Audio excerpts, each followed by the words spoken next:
Patrick Malavieille, bonjour. Bonjour. Vous êtes le président du site du Pont du Gard, un magnifique site, on le voit derrière nous, classé au patrimoine mondial de l'UNESCO. La première question qu'on a envie de vous poser, c'est comment démarre ce début de saison estivale ? Écoutez, la saison démarre très bien puisque nous avons retrouvé, si on peut s'exprimer ainsi, une période normale après la période du Covid. Donc toutes les équipes sont mobilisées pour accueillir les visiteurs qui sont nombreux, très nombreux. On les voit derrière vous circuler. Voilà, ça circule beaucoup et puis donc nous sommes prêts. La saison démarre bien, il fait chaud, il y a du beau temps, il y a encore de l'eau dans le Gardon. Voilà, donc c'est un excellent début de saison. Est-ce que vous avez quelques objectifs chiffrés pour ce début de saison ? Alors écoutez, pour nous, l'essentiel, c'est de revenir à une jauge qui nous permette de bien fonctionner. Alors à la fois, il nous faut du monde parce que, bien évidemment, pour les finances, ça compte. Mais il faut aussi respecter le monument, la qualité de vie ici sur le site.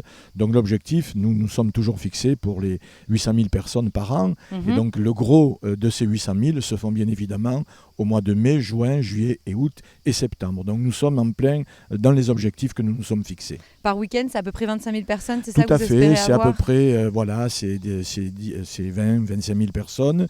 C'est aussi beaucoup de groupes, beaucoup d'enfants, beaucoup de centres aérés aussi qui viennent passer quelques moments ici au Pont du Gard. Et à titre de comparaison, l'été dernier, combien vous avez de personnes par week-end ? Alors l'été dernier, c'était un petit peu moins, puisqu'on n'avait pas le public étranger, parce qu'encore les frontières n'étaient pas complètement ouvertes. Donc là, les choses se remettent dans l'ordre. Espérons que ça tiendra le coup et que nous pourrons avoir les bonnes jauges que nous avons espérées. Un mot sur les nouveaux tarifs que vous avez mis en place depuis mai. Chaque visiteur qui vient désormais avec sa voiture paie 9,50 €. Il a 15 jours ensuite après pour s'inscrire sur le site internet et bénéficier de la gratuité pendant un an.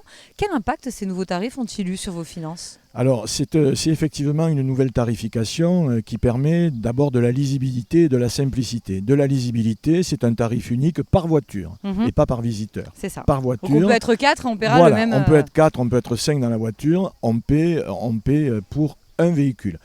L'écart, c'est différent. L'écart, les groupes, les autocaristes... Il y a d'autres tarifs qui s'appliquent. Il y a une tarification spécifique. Mais pour, les citoyens en voiture, ils paient une fois donc le parking pour leur voiture. Et avec un système donc de photographie de la plaque d'immatriculation, ça leur permet d'être abonnés pour un an. Ça veut donc dire que la tarification de 9 € s'applique pour un an. Ce qui est quand même intéressant, considérable, et quand on compare avec d'autres monuments, avec d'autres sites, on voit qu'on est quand même très, très bien placé. Mais est-ce que ces nouveaux tarifs, ça vous permet justement d'avoir plus de visiteurs ? Est-ce qu'il y a plus de personnes dans les voitures ? Alors, d'abord, ça simplifie les choses. Je rappelle qu'autrefois, on parlait de la gratuité pour les Gardois, mais quand les Gardois avaient de la famille qui n'était pas du Gard ou qui avait des amis qui arrivaient de Gironde, d'Ardèche ou de Bretagne, alors que le Gardon ne payait pas. Donc ça posait énormément de problèmes, alors que maintenant, donc ça nous permet de simplifier les choses.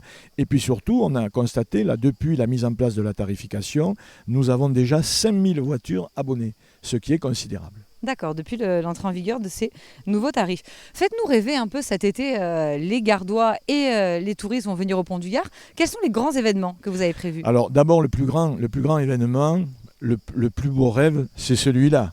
C'est le Pont du Gard. Il a que du chrome, bien sûr. C'est de voir le Pont du Gard, de le voir le matin, de le voir l'après-midi, de le voir le soir, d'un côté, de l'autre. C'est quand même ça l'attrait majeur. Mais bien évidemment, il y a toute une série de choses qui sont prévues. D'abord, nous avons la grande expo sur l'amour, l'expo temporaire, qui est donc à la disposition. Nous avons également beaucoup de choses qui sont prévues avec les vignerons, avec la dégustation de vin, avec les calèches, les balades en calèche, avec aussi les ateliers pour les enfants autour de la pierre, autour de la romanité.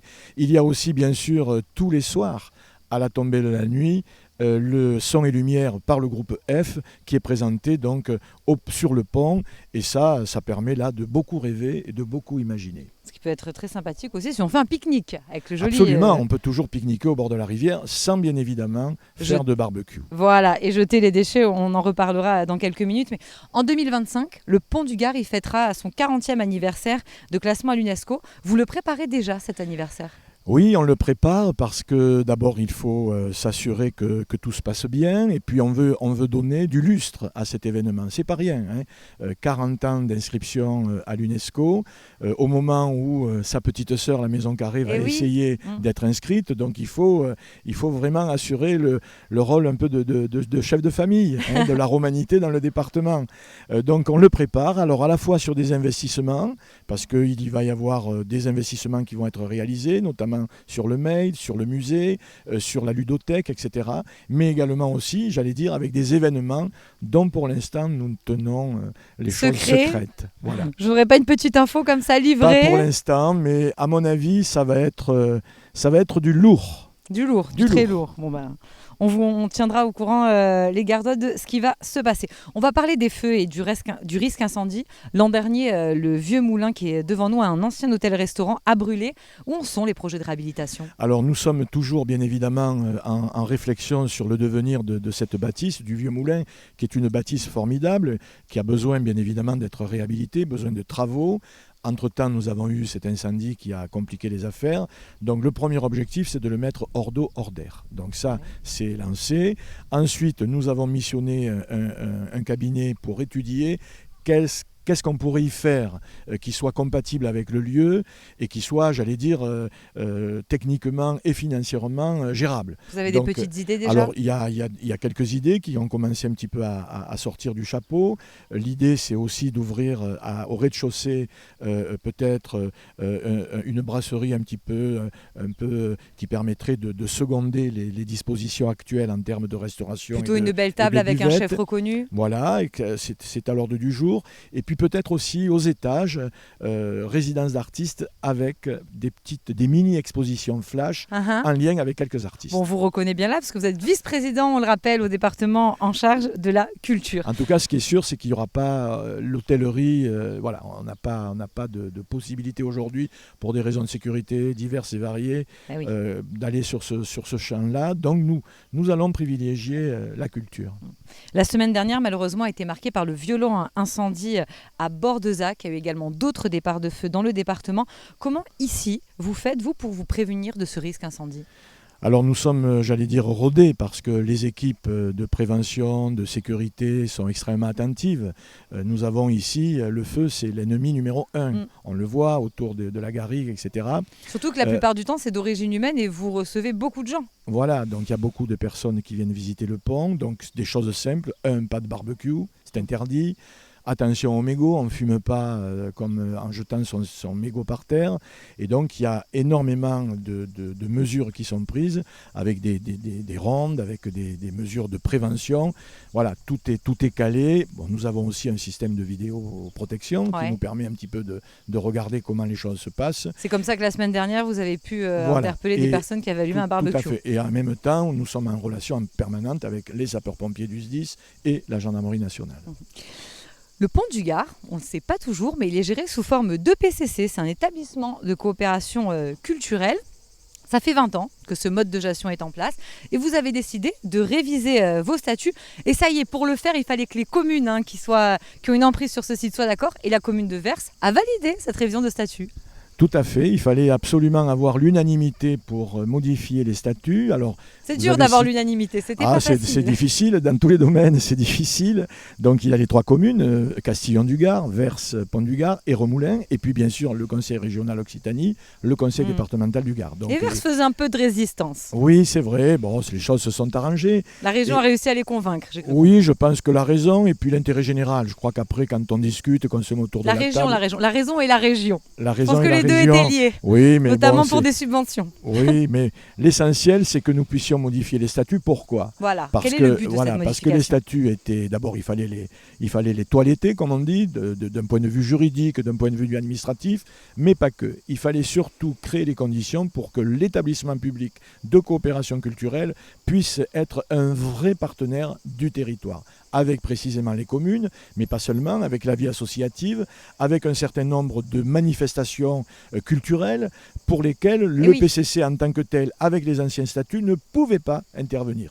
Vos marges de manœuvre étaient limitées. Voilà, et donc du coup, eh bien, à celles et ceux qui pouvaient reprocher à l'EPCC de vivre sur lui-même, replié et un petit peu à l'abri des regards, eh bien, aujourd'hui, ils vont pouvoir bénéficier, j'allais dire, de l'appui, du soutien de l'EPCC pour la vie du territoire. Et ça, c'est très important. Mais ça représente quoi, par exemple, comme partenariat? Est-ce que vous pouvez nous en citer un? Ça peut être un partenariat, par exemple, avec les écoles du territoire, sur des projets pédagogiques. Ça peut être un partenariat avec les ATP d'Uzès pour du théâtre. Ça peut être un partenariat avec Cernac pour leur tunnel. Ça, voilà, etc., etc. Donc, du coup, rentre dans le cadre de l'UNESCO. Ça rentre dans le cadre de l'UNESCO. C'est l'universalité. Et puis, on revient à l'essentiel, c'est-à-dire la nature et la culture. Ces dernières années, vous avez permis aux collectivités, alors une fois n'est pas coutume quand même, de baisser leurs subventions, de baisser les aides publiques qu'elles versaient au Pont du Gard. Comment vous avez fait pour pallier ce manque? Parce que d'habitude, c'est souvent inversé. Souvent, les sites demandent plus d'argent aux collectivités. Mais là, c'était le contraire. Vous avez fait économiser de l'argent au conseil départemental et à la région. D'abord, on a considéré que effectivement, la région et le département devaient être des collectivités qui jouent le rôle d'amortisseur en cas de coup dur. On l'a vu avec la période sanitaire. Mais quand les choses vont bien ou quand elles vont mieux et qu'on peut faire des économies à nos collectivités, il faut le faire.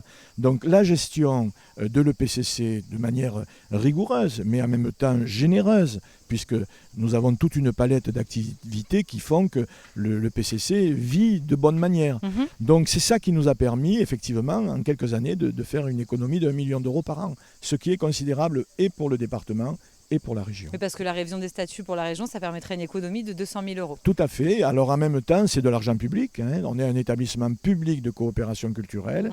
Même si la culture n'a pas de prix, elle a un coût. Mais c'est vrai que sans vous faire offense, en plus vous êtes communiste. Oui. C'est pas dans la culture communiste de faire économiser de l'argent public aux collectivités. Sans vous faire offense. Mais non, mais vous m'offensez pas du tout. Mais vous, au contraire, si vous me flattez, c'est précisément parce que je suis communiste que je vais faire des économies. Vous êtes un communiste un peu à part quand même. Merci beaucoup, monsieur. C'est moi qui vous remercie et à toute l'équipe de l'Objectif Gard. Et puis on suivra l'actualité estivale du Pont du Gard. Vous pouvez venir au Pont du Gard, c'est vraiment un très beau site et il y a plein d'événements cet été. Merci beaucoup. Merci à vous.